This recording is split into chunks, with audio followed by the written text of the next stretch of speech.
Live from KSAT12, the news at noon starts right now. It looks like bad blood between two men is what led to bloodshed on the city's southwest side. San Antonio police believe one shot the other inside an apartment during a dispute that centered around a woman. As Katrina Weber reports, a child was in the home during the shooting. Concern and confusion outside an apartment building in the 1900 block of South San Marcos is in response to what happened inside.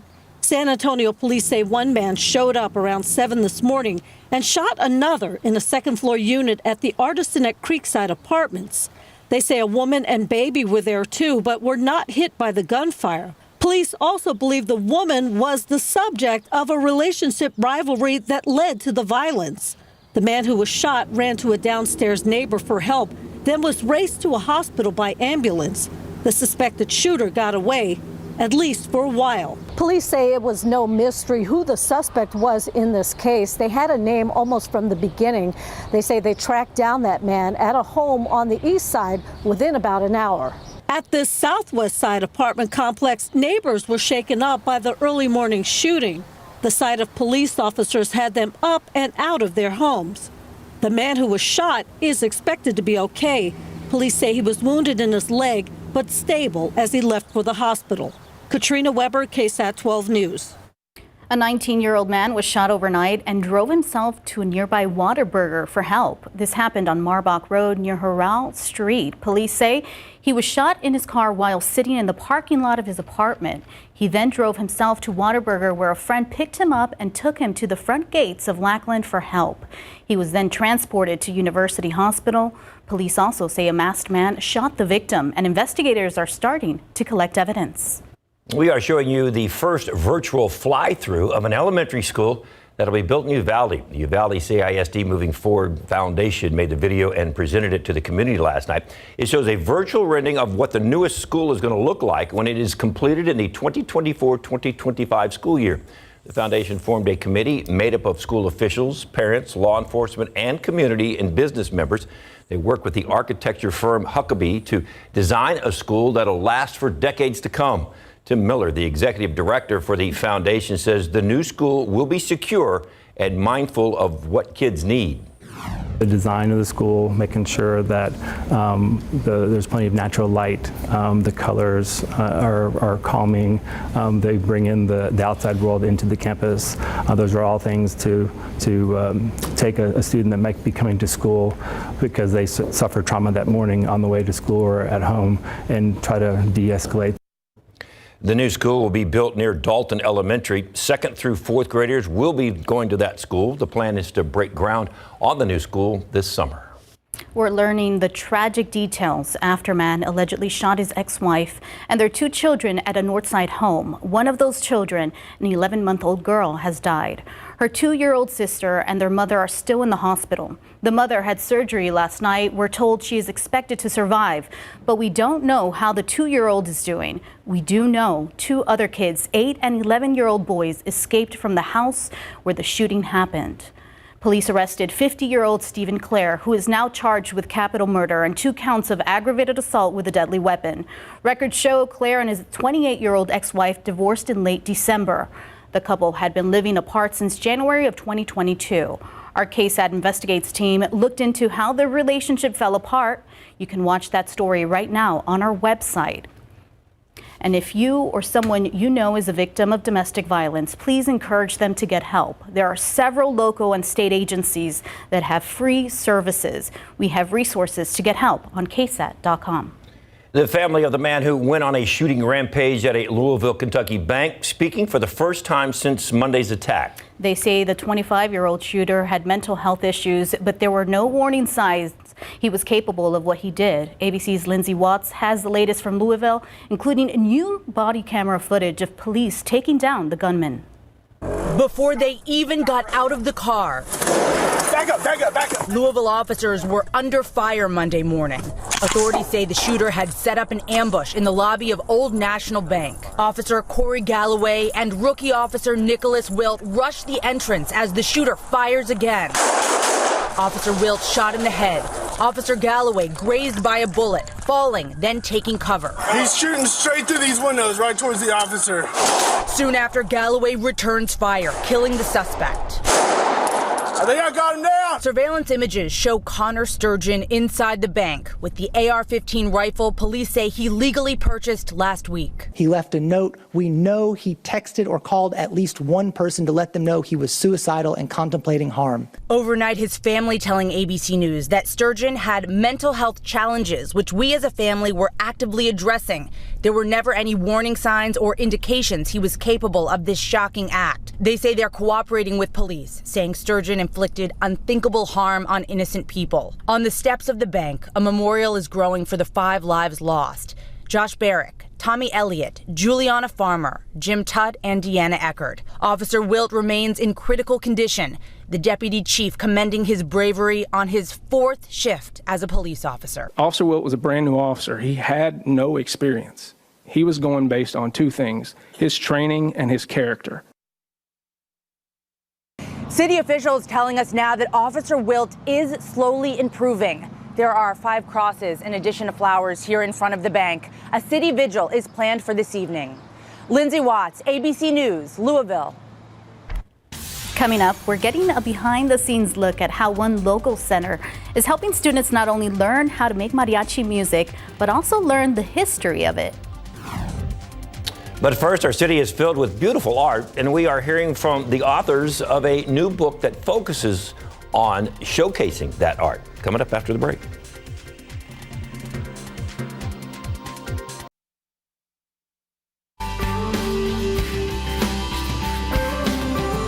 The San Antonio Book Festival just 3 days away, and we are taking a look at some of the authors who will be there. We'll take a look into an author-photographer duo who came together to help showcase the art and beauty all around our city.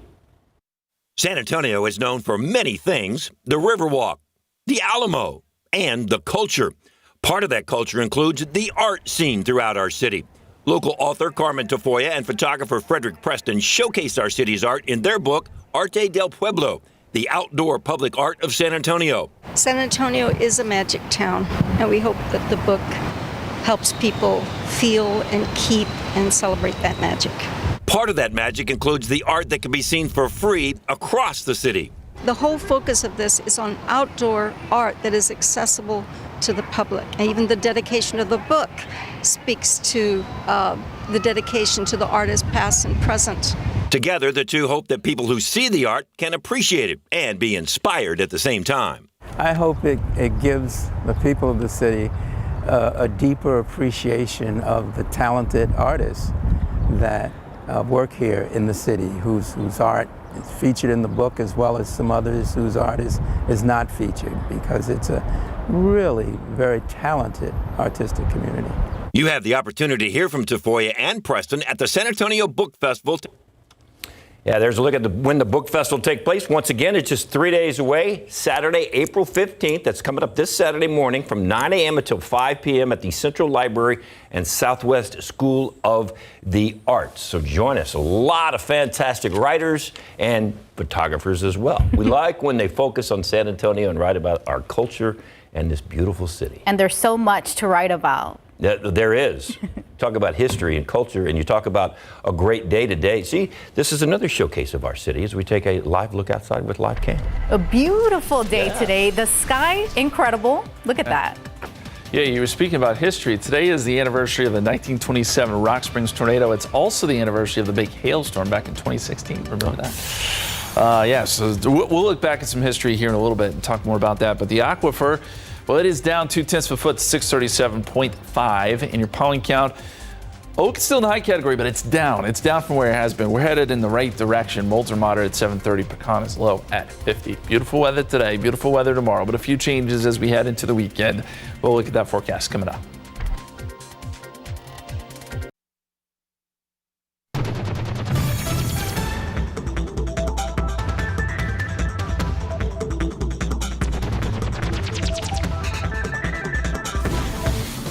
Welcome back. At the heart of the West Side, a center is teaching children, teens, and adults about mariachi music and its history. I went behind the scenes of the Music Academy at the Guadalupe Cultural Arts Center, and here's a look at how you can help them continue its mission.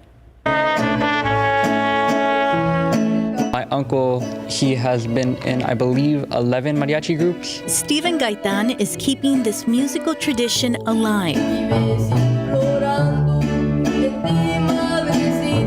At first, I was a nervous wreck, and especially when I had to go on stage, I was fumbling with my chords and I didn't know how to play. But as I got better and better, eventually I started to learn how to keep my cool on stage, and it got a lot easier and more fun. He is one of the students at the Guadalupe Cultural Arts Center's Music Academy. We have vocal classes, piano classes, violin, trumpet, guitarrón, vihuela. Gino Rivera is the music director at the center and is passionate about teaching students mariachi. Students here are learning everything about mariachi, from the history to singing to performing. I like playing because it makes me feel good. I like playing the guitarón. The center is getting ready to host a major fundraiser happening Friday night, Noche de Romance, held at the Plaza Guadalupe. A beautiful night, a night of nostalgia, a night of romance. The event supports the continued expansion and development of the Music Academy.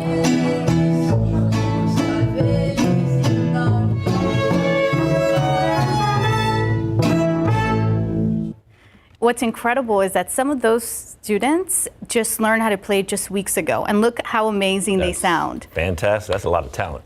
Incredible. Right there. Can't wait to see them when they're out, like on stage. Glad he got over the big fear of being on stage. You'll always have that fear when you're on stage. So even when you've done it for 20 or 35 years, you still have a little fear in you, and that's a good thing. Yeah. Right, Justin? It's true. It is. And I'm always astounded by the talent when we do these stories. There's so much talent in this town. It is incredible. So beautiful outside today, guys. We've got blue skies right now, 72 degrees. It is going to be a fantastic, fantastic day. One element to that is the dew point, 52 here in town. That low humidity that helps to give us the nice, cool mornings. You know, we were down in the low 50s this morning, some 40s. It's almost jacket weather, but we certainly don't need the jacket now. And I think we'll be up near 80 this afternoon. So that's that big warm up. You saw a few clouds there in live cam. Yeah, we've got a few out there. I don't think we're going to see a lot today. You'll see some of those cotton-like clouds, some puffy clouds here and there, but nothing that's going to block out the sun. A lot of blue sky too. 74 in New Braunfels, 72 in Gonzales, 69 in Fredericksburg, 73 in Uvalde. Feels great at this lunch hour. And we're in the low 70s here around San Antonio. Dew points, as I said, pretty low. We're in the 50s. That puts us in the pleasant category. That's where we stay today and tomorrow. But I will tell you that the temperature following tonight may get close to that dew point. When you get the temperature and dew point close together, you can sometimes get fog, and there may be a little bit of that in the forecast coming up tomorrow. And I mentioned the low humidity today and tomorrow, but on Friday starts to increase quite a bit, and by early on Saturday we've got dew points close to 70. Good news here, it's not going to last because we get a front through on Saturday and it wipes out the humidity once again. Here's a look at the KSAT 12-hour forecast. 78 at 2 o'clock, 79 3 p.m., 80 at 4 p.m. That's our high. 76 7 o'clock, clear skies, and down into the 60s tonight. 64 at midnight, still clear, although as we get into tomorrow morning, possibility of a little bit of fog developing. It's going to get close to San Antonio. I don't know that we'll get a lot of fog here in town, but if you're south and east of town, I think there's a decent chance of seeing at least some patchy fog tomorrow morning, so heads up there. Here's the setup. We've got an area of low pressure just to our east. This is about where it was yesterday. It really hasn't moved much, but it's a little more dynamic. We've got dry air on the backside of it, so this orange color represents sinking air, and that's what's over top of us. To the east of it, you got the lift, and you've got showers and storms from New Orleans to the panhandle of Florida. Busy day there, and they're going to get some heavy rain out of this. We are not going to see any rain here across South Texas for sure, as that low moves away and we get quiet conditions today and tomorrow. As we get into Friday, dry lane starts to come into play. Typically dry lanes don't do a lot for us, but there's a small chance that we can see a storm erupt along the dry lane. If we did, it probably would be on the strong side, but I would say the odds of that are very, very low. Then on Saturday, we'll get a front through. Doesn't come through until the evening, but the dry lane may work through a little bit earlier than that. Bottom line, our rain chances are low, and we'll probably get some pretty dry air by the afternoon, which will boost temperatures. Right now, 20% chance of rain on Saturday, and I'd say that's probably mainly in the morning. And then you'll see temperatures get up to near 90 on Saturday. That's our warmest day. 81 tomorrow, 83 Friday, 90 Saturday. Then we get about a 10-degree temperature drop for Sunday. Sunny skies after starting off in the 50s. And we'll add in some more rain chances by Tuesday of next week. 20% chance on Tuesday with a high of 79. Thank you, Justin. The mission's back home. How many games are they going to play here before they head back out on the road? We hope you get to see them for a while. And we get to see some big-time star owners coming up. And we are taking a look at the teams that will face each other in this year's KSAT Pigskin Classic.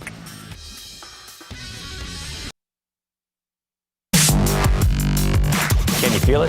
That's still in the air. The excitement for the 2023 KSAT Pigskin Classic, the big weekend of football announced yesterday in the Alamo Dome. And we are talking about 4 games in 2 days. And once again, we are teaming up with Texas Sports Productions to kick off the high school football season here in San Antonio like never before. Antonian and Holy Cross will invade the Alamo Dome on Friday night, followed by the triple header on Saturday, August 26th. The middle game of that day is going to see Jefferson and Uvalde, the Mustangs and the Coyotes. I think it's awesome. I mean, this is such a great experience for my kids, and they're so fired up right now. They're going to love it. We always tell our kids there's nothing better than play Texas high school football. But now the Pigskin Classic, I mean, it's an awesome feeling for the kids, for the community, and we're excited. The nightcap is a great one. It's a neighborhood rivalry between O'Connor and Brandeis. The 2 Northside schools are thrilled to be included in this year's KSAT Pigskin Classic. What a great experience. It's not just for our kids, but our community and really the city of San Antonio to see what high school football is and in a different setting. And so, I mean, we're really grateful to be able to be a part of this and play the game and the rivalry that O'Connor Brandeis already is anyway, and now it's just magnified in terms of being in the Alamo Dome. Tell me your initial thoughts of being part of the KSAT Pigskin Classic 2023. Oh, it's going to be exciting. We're looking forward to it and looking forward to playing O'Connor. All right, so mark your calendars. The 2023 KSAT Pigskin Classic is going to kick off Friday, August 25th at 7 o'clock with Antonian and Holy Cross in the Dome.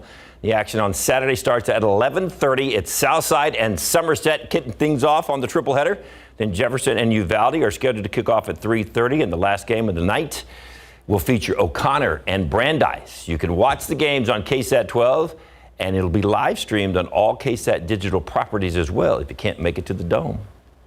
After starting the regular season on the road, the San Antonio Missions are back home at Wolf Stadium for a nice homestand with Frisco. Mayor Ron Nirenberg threw out the ceremonial first pitch to Spurs great Hall of Famer David Robinson. Members of the Missions ownership group were on hand. That's why Robinson was there, along with Manu Ginobili and Nolan Ryan. Manu shook hands and signed autographs, spoke to the crowd. Nolan was asked about the 2 Spurs greats being part owners of the Missions Ball Club. Well, I think it's interesting that the ownership is made up of so many outstanding individuals, and there's so many local people here that are supportive of baseball here in San Antonio. So we were thrilled with that. Time to play ball. Missions strike first with solo home run, bottom of the second from Ivan Mendoza to make it 1-0, and they go on to win it 4-0. Major Leagues, Astros and the Pirates, game 2 of their 3-game series. Top of the first inning, Alex Bregman crushes one. That's a ride over the home plate, 408 feet. His first homer of the year, and it's 1-0 Astros. Bottom of the ninth, tied at 4. Ji-Hwan Bae sends the Pittsburgh fans home happy with a 3-run walk-off homer to right field. The first walk-off of his career. Pirates end up winning it 7-4.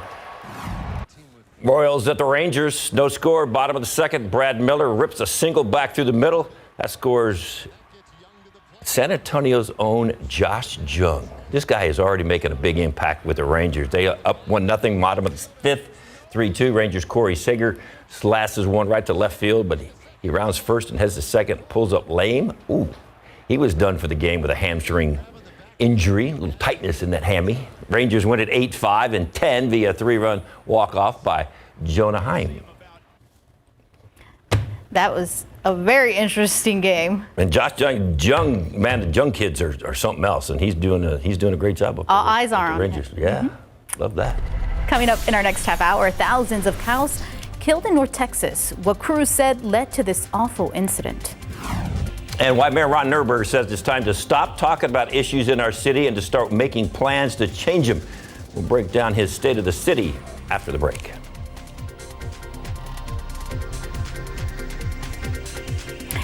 And SA Live, always lots of fun. Fiesta-filled SA Live. We're going to have more coming up.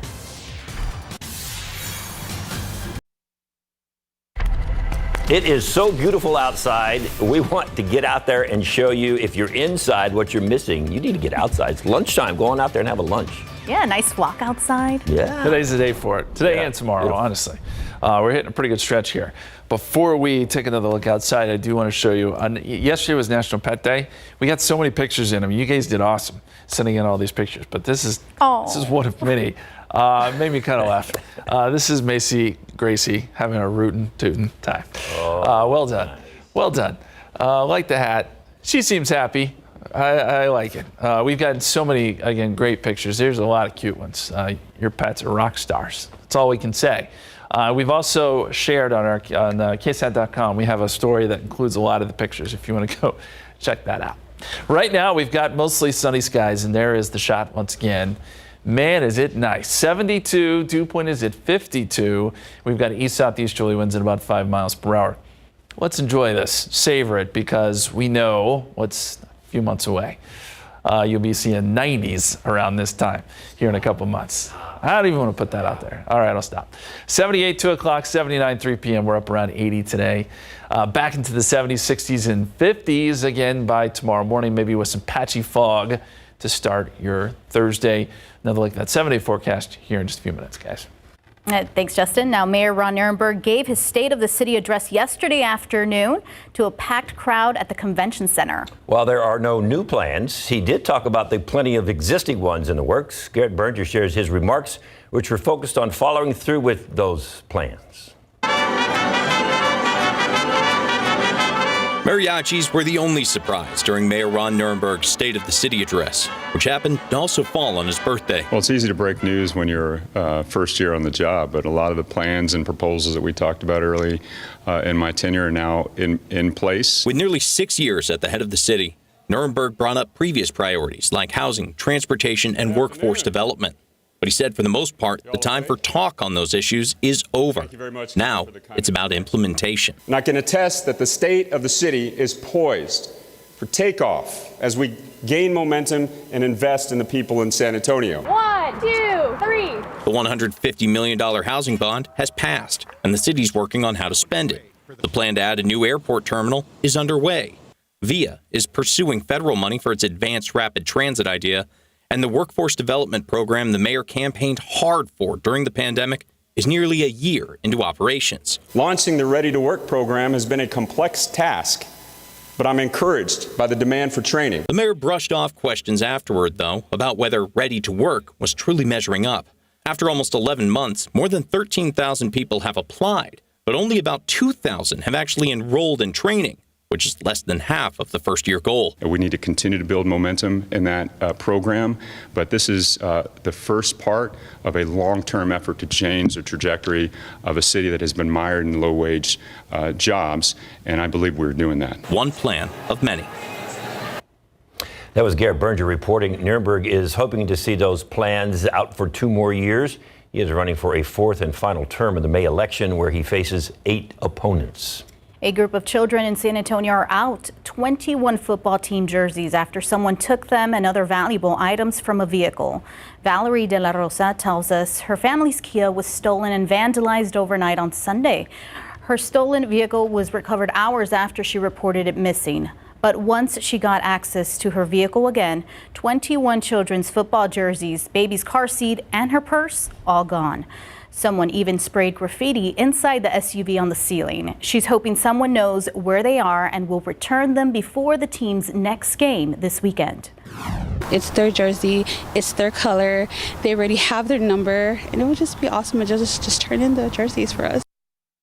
If anyone knows where they are, she's asked that they be left at the concession stand at the Southside Lions baseball field. One person critically injured and thousands of cows reportedly died in an explosion and fire at a dairy in North Texas. Smoke remains visible from the blast on Monday evening that spread through a building and into holding pens that had dairy cows. First responders from multiple fire and law enforcement agencies were able to get to the fire and get it under control and rescue one employee who had become trapped inside. At least 18,000 cows reportedly dead, and a small percentage of the farm's cows survived that blast and fire. Multiple state agencies will remain on scene to help investigate and determine the cause of that explosion. Family and friends in Mexico gathered to remember an American soldier who died in Fort Hood. Funeral services for Ana Fernanda Basaldua Ruiz was held in Tacámbaro yesterday. Basaldua Ruiz was found dead back on March 13th. The U.S. Army is investigating and has already ruled out criminal action leading to her death. The U.S. soldier's mother claims her daughter was being sexually harassed at the base. The Army says it is investigating if she suffered any possible harassment. A woman in Marion County lucky to be alive today after she was pulled out of a submerged Jeep. A fisherman called police after finding the Jeep, and they were able to get her out. Marion County Sheriff's deputies determined she had been listed as missing. She was treated for hypothermia and taken to the hospital. We turn now to the latest on a developing environmental and public health story out of Indiana, where a massive fire at a recycling facility has forced officials to evacuate thousands of residents. Toxic fumes filling the air. ABC's Rena Roy has the latest. With black smoke and toxic fumes filling the air, more than 2,000 residents in Wayne County, Indiana, forced from their homes. If you can see the smoke, you're in the smoke, get out of the smoke. Officials say the fire started Tuesday afternoon about 70 miles outside of Indianapolis, a tractor trailer bursting into flames which quickly spread to this recycling facility. The fire chief saying the facility is partly owned by the city of Richmond and a private citizen, and that individual had been warned several times and cited for unsafe conditions there. This person has been negligent and irresponsible, and it's led to putting a lot of people in danger. Satellite images show just how massive the blaze is. I was actually on North 12th Street, and I happened to look out my window, and I seen the smoke roll and almost looked like a storm was brewing. The town ordering evacuations within a half mile, though authorities say as the winds change, so might the evacuation zone. Those outside the current zone urged to shelter in place. We got ambers and everything else flying over. The town's fire chief saying the flames were feeding off of unknown types of plastics. We won't know whether the residents can come back in until after we do the air quality testing. The EPA and Indiana Department of Environmental Management now doing tests as concern grows over the long-term impact. These are relatively poor regions, working families, working people, and the health effects of these disasters can be tremendous. Officials say the fire could burn for days. No word on when people will be able to return home. Rena Roy, ABC News, New York. Still ahead, a warning you need to hear if you plan on going fishing. There are certain fish you should not eat right now. We'll tell you why in a few minutes. And there is a national shortage of a drug used to treat strep throat, but doctors say you can take instead to help treat the infection. But first, vacation home sales are drastically down. We'll tell you by how much after the break.